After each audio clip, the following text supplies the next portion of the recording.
Hey everybody, I want to talk about the release, marketing, hype, reception of, and ultimately poor box office results of the recent gay-themed romantic comedy Bros. Now, I want to say first and foremost, I have not seen Bros, and nothing I'm speaking to here is meant to speak to the actual quality of the movie itself. I am going to read a couple of negative reviews to make a point, but in a minute. But I'm those are just to contextualize some things I'm going to talk about here. I don't know how good the movie is. I haven't seen it. I did watch the trailer, and I do think it had some clever writing in there. So it's certainly I think it's certainly potentially worth watching. I haven't seen it yet. Like I said, the quality of it, the movie itself, is not the point. What I want to talk about is the way I was, believe it or not, I was able to anticipate the response to this, because the trailers, the commercials, the trailers, the hype for it has been up everywhere, and I was able to predict what was going to happen, or the likely outcome of what would happen. I saw the trailers and I thought to myself, if this thing bombs, they're going to blame homophobia. The reason for it being, and societal prejudice and all of that, the reason for that being that this movie was being hyped as the first ever gay romantic comedy from a major motion picture studio. This was revolutionary. This was a revolutionary moment in cinema. And so this was a huge step forward for the gay community and all of that. Okay, tell that to someone who is a little younger than you that has just fallen off the turnip truck, because I am 39. I am old enough to remember when the movie Philadelphia came out. It was a box office smash drama that dealt with the prejudice and legal discrimination that the gay community was facing in the face of the AIDS epidemic. It was a massive smash hit, a huge. It swept the awards shows, and it cemented Tom Hanks as a serious dramatic actor. Ironically, Tom Hanks is now saying he would not have taken that role. He's now saying he would not have taken that role if he had it to do over, because he himself is not gay. Apparently, acting no longer means playing somebody that you are not actually. Anyway, but that was an overwhelming success. Then I can remember in 2005, that was a serious drama about the AIDS epidemic, and the main character happened to be gay, though, and was dealt with gay civil rights issues.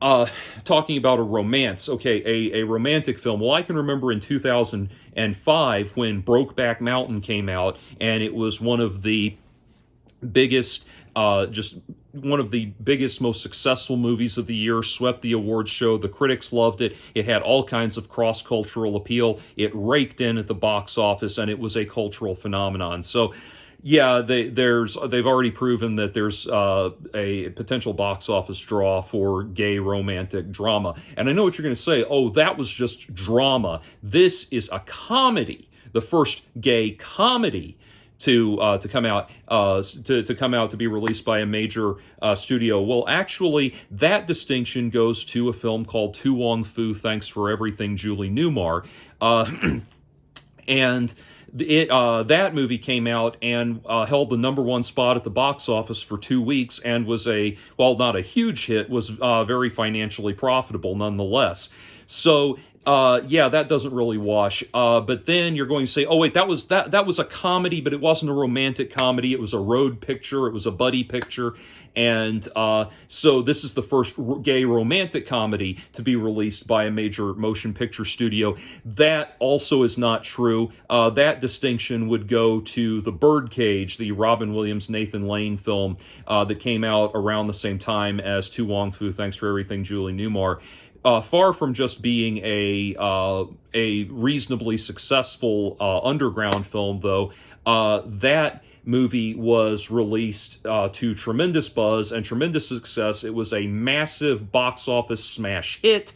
Was one of the biggest movies of the year. Raked in tons of money, and was widely and warmly received by critics, and was very appealing to gay and straight audiences alike.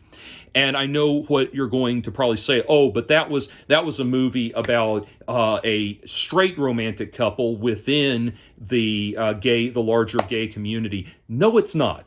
No, it's not.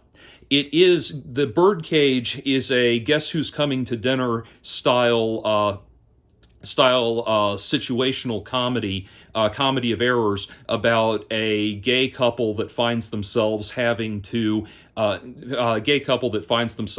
throw a dinner party for the parents of their son, of the conservative ultra right wing parents of their their heterosexual son's fiance, and so that is the basis for all of the action, the motive force of the action, but that's not what the movie's about. Both of those characters, the straight male and straight female character, are at best supporting actors. They have very little screen time, and they have even less screen time together. Their relationship, their romance, their romantic connection is not the significant plot of the story. The significant plot of the story the significant relationship in the story is the relationship between Robin Williams and Nathan Lane. Theirs is the characters played by them. Theirs is the story, the actual relationship, the actual romantic relationship that conveys the arc of the story, the relationship that is tested and comes out stronger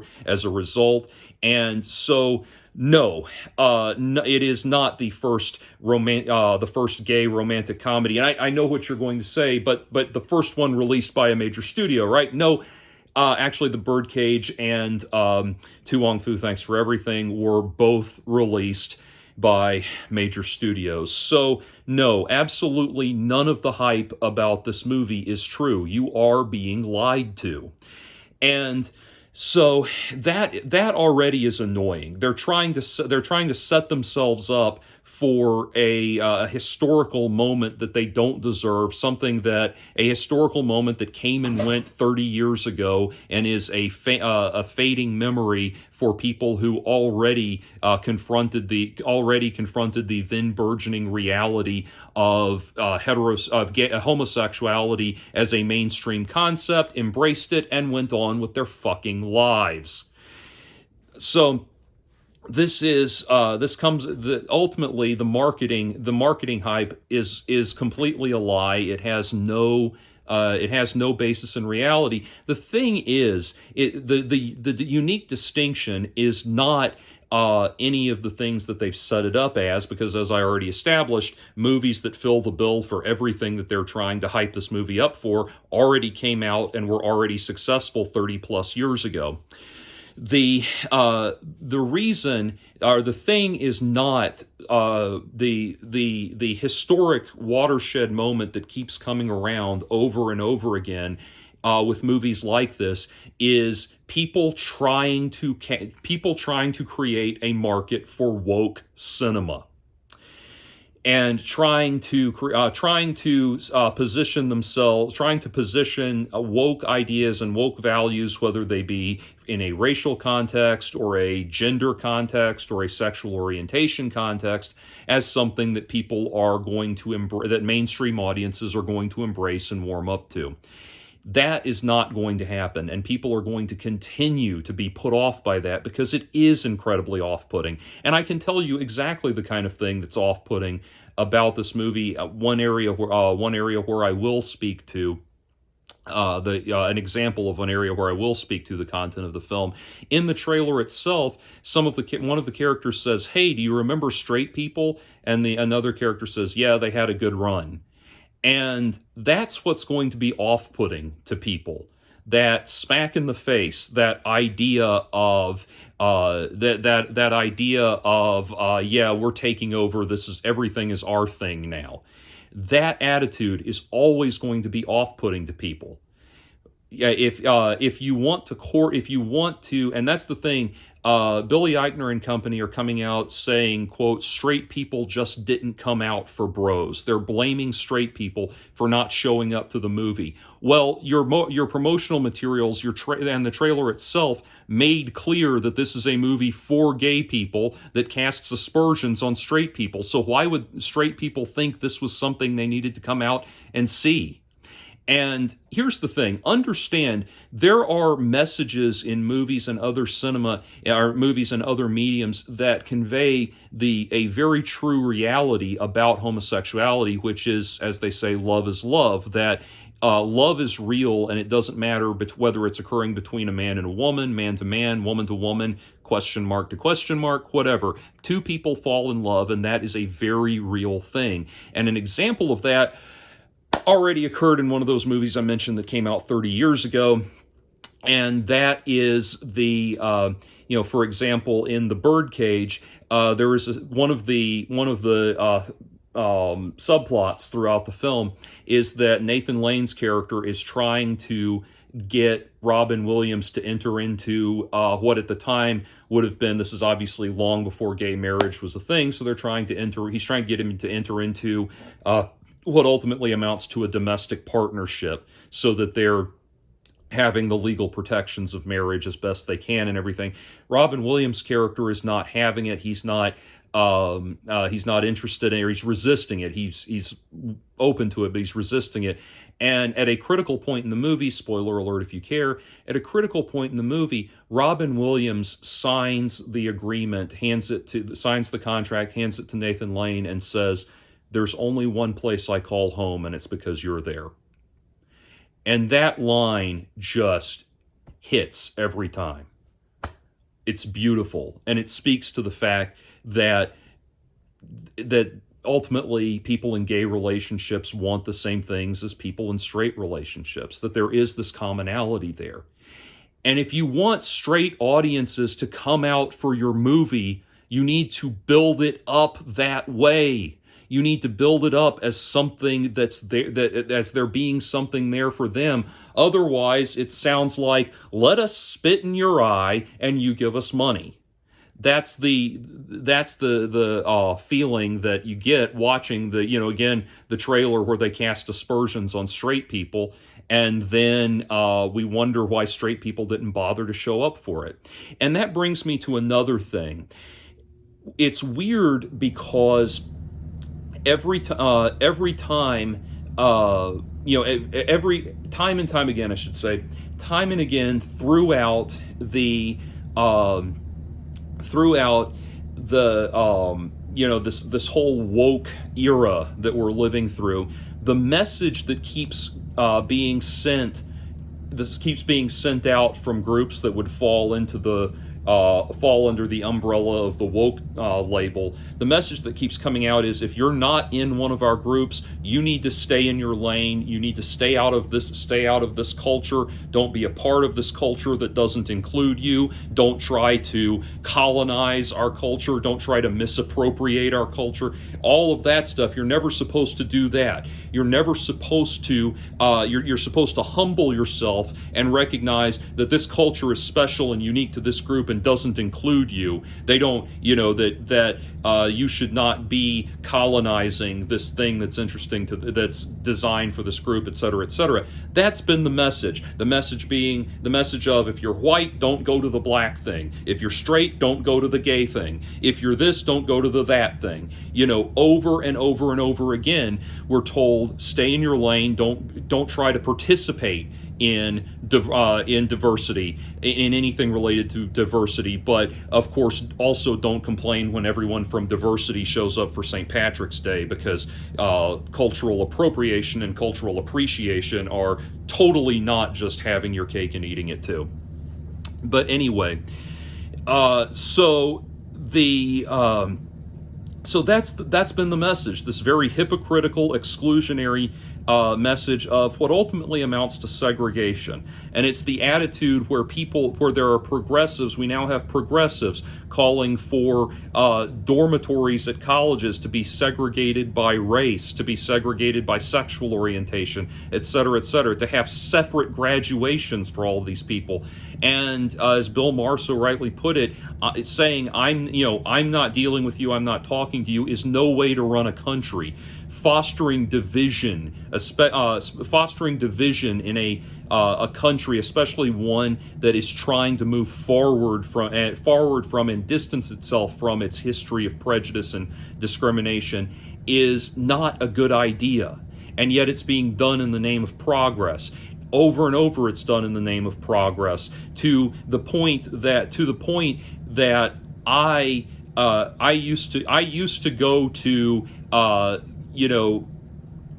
events, performance events like, say, jazz music, jazz concerts, and that sort of thing that culturally originate from a racial background different from my own. I used to go to them without a care in the world. Now I honestly wonder if I'm even welcome at them after all of this propagandizing, woke propagandizing that goes on. People who are telling me that my very presence as a white person is harming the people around, harming the people of color around me and all of that.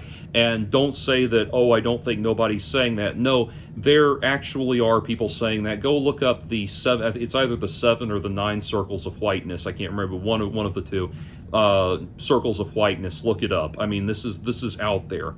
So again, you cannot, if you want straight people to come out, I mean, it just the attitude just smacks of this feeling of fuck you, give me your money.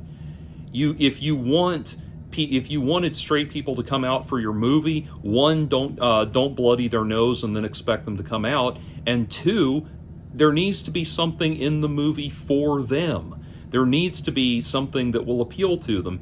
And by all accounts, this what I've been reading makes this sound. The constructive criticisms of this movie seem to be that it's kind of just one big in-joke for the gay community, that it's a very insular movie, and as such, people aren't going to resonate with it. And it's just bizarre to me, the level of hypocrisy and the level of historical and cultural ignorance. We went through everything I just described with, oh wait, it's already been done before. All of that, we went through it before with Black Panther. Again, I'm not speaking to the quality of Black Panther as a movie. I'm not, outside of Deadpool, I'm not interested in the Marvel movies at all, so I can't speak to the quality of the film itself. But we went through the whole thing of this big thing of finally there's a black superhero. No, actually, Wesley Snipes gave us three box office smashes in the Blade trilogy, playing a black superhero. Now, you could make an argument about Black Panther that it is the first culturally black movie. Blade is a superhero film where the main character happens to be black, versus Black Panther being a black culture-centered superhero. So you could make an argument with that, but just saying that it's the first black superhero doesn't hold a lot of water, especially because it also just means that it's the first black superhero that's had a major motion picture, which, as I said, we've already established that's not true. But also, as far as comic books goes, I can give you a list a mile long of black comic book superheroes. Also, I think it was preceded by Luke Cage. But anyway, the point being, all of this hype, trying to hype your films up as bogus historical moments in history, is not going to be appealing to people. It's not. It doesn't work. We went through the same thing again with the 2016 Ghostbusters, where this was somehow a major step forward for women. I remember one critic that I saw saying it was an important movie because we almost never get to see a movie about female friends about female friendship. And I thought, right off the top of my head, the Babysitter's Club, the Sisterhood of the Traveling Pants, the Joy Luck Club, How to Make an American Quilt, Fried Green Tomatoes, Thelma and Louise, on and on and on. It's just instantly coming up, and I posted that on the person's Twitter, and they said, I said almost never. How many movies do you need before you're just wrong? Anyway, so this idea is ridiculous, and it's got to stop. If you want people, see, here's the thing: the reason Philadelphia was successful, at the end of the day, the reason Philadelphia was successful, the reason The Birdcage was successful, the reason Tu Wong Fu Thanks for Everything was successful, the reason that Brokeback Mountain was successful, and the reason a whole host of underground gay films of all of these genres were able to come out and at least gain a prominent cult following on the independent circuit. The reason for all of that is because those movies were coming out at a time when believe it or not, in the 90s, and I want to be very clear about something, there was tremendous homophobia in the 90s and the early 2000s. And I lived in Mississippi at the time. I experienced a lot of it. I have tremendous sympathy for the gay community because I essentially grew up as a gay teenager, even though I was not identifying as gay. But the 90s were a very different place culturally in that regard. But when these movies were coming out, they weren't being marketed as important landmark films that you must see in order to be on the progressive bandwagon, to be on the right side of history, and all of this bullshit. They weren't being marketed that way. They were just coming out. No pun intended. They were just coming out. They were just being marketed as enjoyable movies in their own right. And that's the thing that we lost. And we lost this. Really, September 11th was like the changeover point. So Brokeback Mountain came out in 2005, so culturally we hadn't fully shifted yet but September 11th was this weird, I don't know, everything kind of changed culturally at that point. People started thinking and talking differently and viewing the world differently. I think it really shook things up in a way. But in the 90s, it was still okay to just have fun. And we understood that when people went to the movies, they went to the movies because they wanted to have fun. Pardon me. They went to the movies because they wanted to have fun. They wanted to have a good night out, a good time and a good night out at the cinema. And that's how the movies were hyped, and that's how the movies were presented. Even serious dramas like Philadelphia were hyped for the quality of the film itself, not because we're somehow honor bound to show up for these movies to virtue signal about what wonderful people we are. That doesn't work, and it's not going to work because for some reason, Hollywood has gotten obsessed with this idea of just browbeating everybody. Browbeating the people that see their movies. Browbeating the middle America that makes them millionaires and billionaires. I stopped watching the Oscars years ago because I got tired of being lectured by a bunch of snooty, stuck-up Hollywood elites about what a piece of shit I am. I don't need to be lectured about what a piece of shit I am about for the high crime of eating meat and the high crime of not being gay and all this stuff. I don't need to be lectured about how backwards I am by an academy who still thinks foreign is a genre of movie. Oh, I know it's international film now, because things get better if we use different synonyms for the same thing.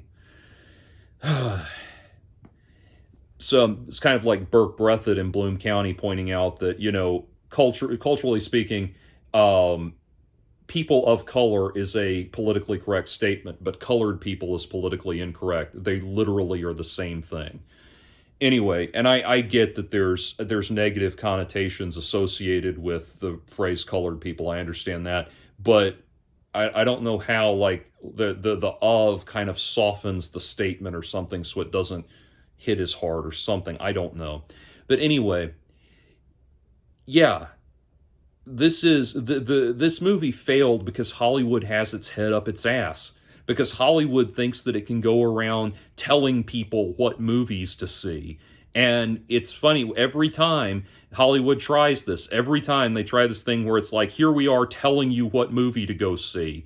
Not just advertising it, not just hyping it up, but telling you that you need to go see this movie to be part of a forward cultural movement. It just doesn't work, and it's going to keep right on not working. Now, so they are blaming homophobia for the failure of the film, and I looked into it. There was a trolling campaign on IMDb of people posting negative homophobic reviews. I don't. Those reviews have since been scrubbed from the website, so I can't comment to the content of them directly. Whether or not they, I would want to see them to try to glean whether or not the negative response was a serious and sincere cultural backlash, or if people were just shit posting. But anyway, what I did do is I went and I looked. So the IMDb page for Bros was scrubbed of all of those negative reviews. It went from, the negative reviews caused it to have a 5.5 rating on IMDb, out of 10 rating on IMDb. Now now scrubbed of those apparent troll reviews, it has all of a 6.7 out of 10 review on IMDb, so slightly above average. And here's the thing. So these are the apparently legitimate reviews, and the majority of the reviews give the movie 1 star out of 10. 46.8%. The largest responding demographic gives the movie 1 star out of 10. That's 3,738 reviews versus 1,500 reviews that gave it 10 stars. So yeah, there is a negative response to the movie, and the negative response that I'm hearing is this. So, 1 star, don't speak for me. As a 56-year-old gay male, I found this time to be very embarrassing and stereotypical. It does not represent me or most of the gay males I know or have known throughout my life, even after living in San Francisco for 23 years. It's just in bad taste in so many ways. The drug use, the overblown femininity, rampant sex, all of it was just discouraging. I now see that those involved are crying phobia and victimization. That certainly isn't the case. They made a mediocre film about a very streamlined and targeted demographic aimed at a limited interest audience, plain and simple.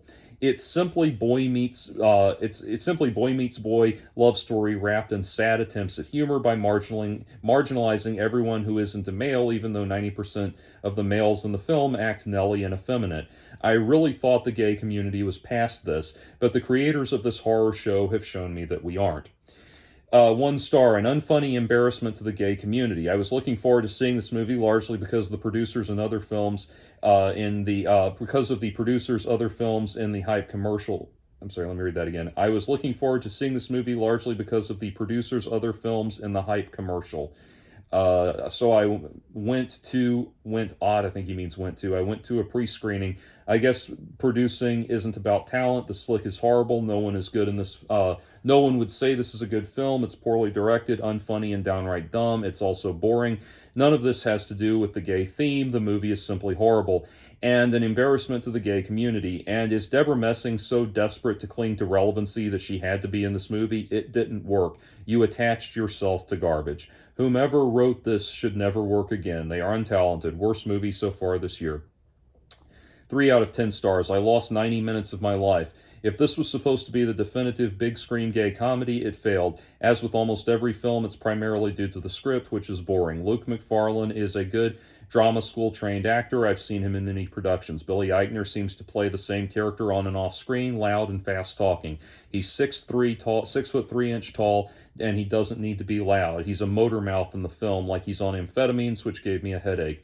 There are so many good gay dramas and comedies with good writers and directors of small films that generally get distributed via streaming services. I'm thinking of films like The Man with the Answers, God's Own Country, Call Me By Your Name, Handsome Devil, Fourth Man Out. Going to see a movie or a play is expensive when you add up all the costs. It's more than just the admission ticket. People are now more discriminating and check reviews before they go. A lot of people who saw this film didn't like it, and they let their friends know and posted reviews. 1 star. I really wanted to love this movie. As a gay man, I was looking forward to the first release of a same-sex rom-com from a major studio. Instead, and we've already established that happened decades ago. Instead, the film turned out to be the cinematographic. I don't think that's a word. Instead, the film turned out to be cinematographic masturbation for the writers who constantly self-indulge in their own narrow-minded views of what being gay means. There are a couple genuinely funny moments, but most of it is the gay version of basic. The characters are flat, the story is conventional, and the narcissism is relentless. To add insult to injury, the bi, lesbian, and trans characters are painfully stereotyped and used for cheap laughs. If anything, this movie sets the LGBTQ plus community back. We deserved better for the first gay rom-com from a major studio. The fact that critics love this movie is baffling at best. It's really not to me, but that's a whole other topic of discussion. 1 star, yeah, this will be the last one. 1 star, yet another film that plays on every negative stereotype of gay men. I find movies like this extremely disappointing as they showcase gay men as nothing more than bitchy, negative attitude queens that sleep around like animals. Once again, absolutely no substance. Will there ever be a comedy or other movie otherwise that will show gay men capable of monogamy and shown in a positive light? There were positive, affirming messages in the movie, however. It's nice to see some support for the LGBTQ community, and some of the support characters were very funny. The lead actor was terrible, in my opinion. His acting was subpar, and his character had an ugly personality who was negative all the time. What's not to love? So it goes on. Now, I want to be very clear. There are positive reviews. People did give the movie, there are plenty of people who gave the movie positive reviews. And if you genuinely liked it, good for you. I'm not going to, I'm not here to shit on your good time. The point I'm trying to make is those reviews that people are giving, which came largely from the gay community itself, those are constructive criticisms of the film. And those are constructive criticisms coming from the community, the marginalized community that this film is supposed to represent. So, at the end of the day, like I said, you're just not going to be able to make a movie like this and have it be successful if you're marketing it first as a smack in the face to the straight community, but also something that the straight community, I don't know that there's really a community for straight people, but the straight demographic, you can't first market it as a slap in the face to straight people and then something that straight people are supposed to show up for in droves because they're somehow honor bound to make it an incredibly successful movie. So the last observation I want to make is that the other thing they need to think about is, at the end of the day, the movie business, the entertainment business is a business. And while it is important for artists to create work that matters to them and is an expression of their values and their ideas and what's important to them, the things and ideas that are important to them, while that is important and that is the basis for good art, we also have to talk about the business reality of this. And the business reality of it is there are reasons why people see different types of movies. There are reasons why people see different types of movies. There are reasons why people go see kick-ass action pictures, why they go see, martial arts epics like the Jackie Chan movies or something like that. There's reasons why they go see, animated, Disney animated princess type movies and that kind of thing. There are reasons that people go to see these movies. There are things in the movies that they go to expecting to get out of the movies. They go to Harry Potter and Lord of the Rings expecting mystical escapism and that sort of thing.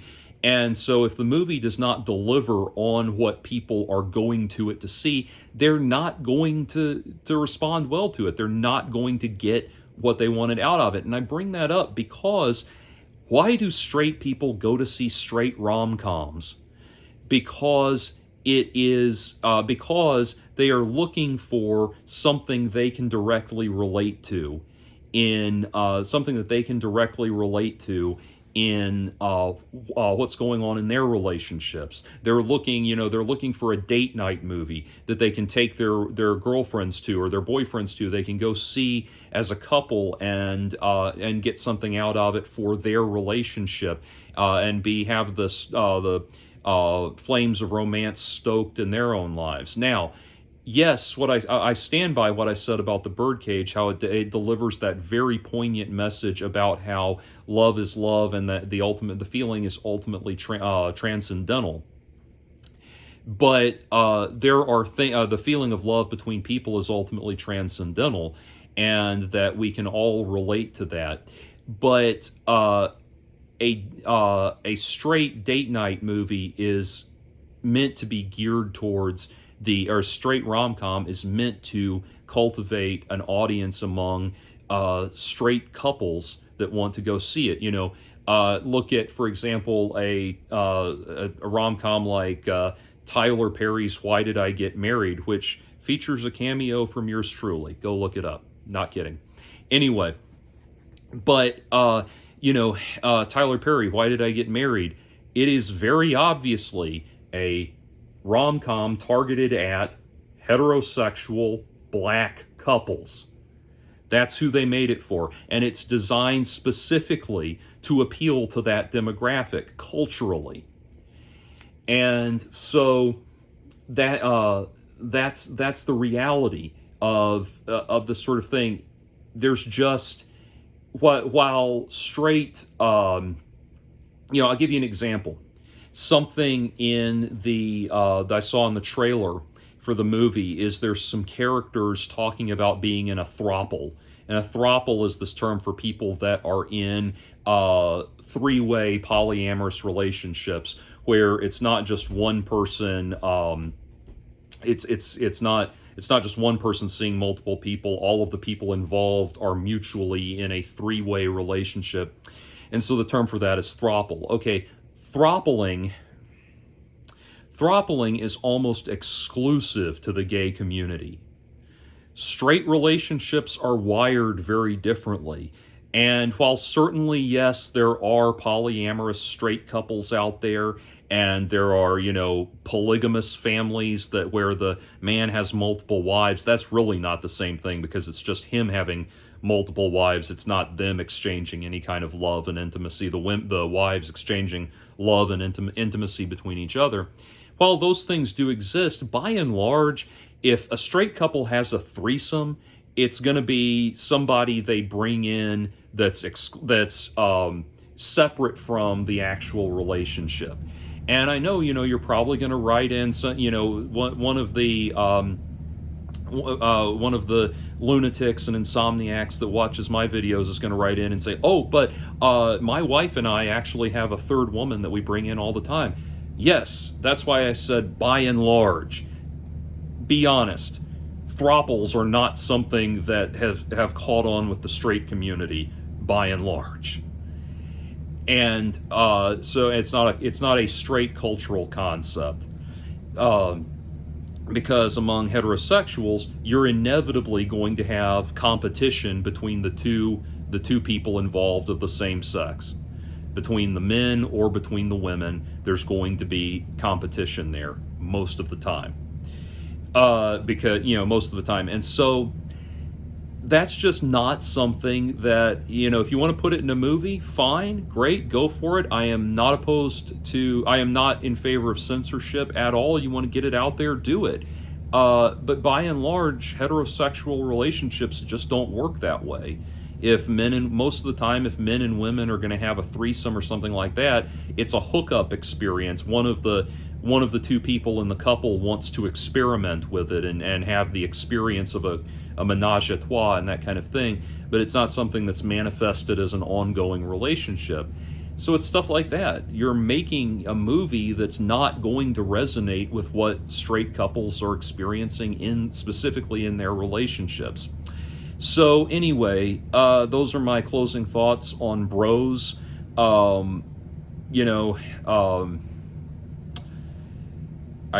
Sometimes I close with a call to action where I tell you that you should go check out one of my albums that's just come out or something like that, and I you know, I was going to say that I wish I could tell you that that you have to go listen to my albums or the homophobes win or something like that, but really, no. You just have to enjoy it based on the quality of the work itself, which is not a privilege that woke Hollywood is willing to afford to its LGBT writers, producers, and directors, apparently.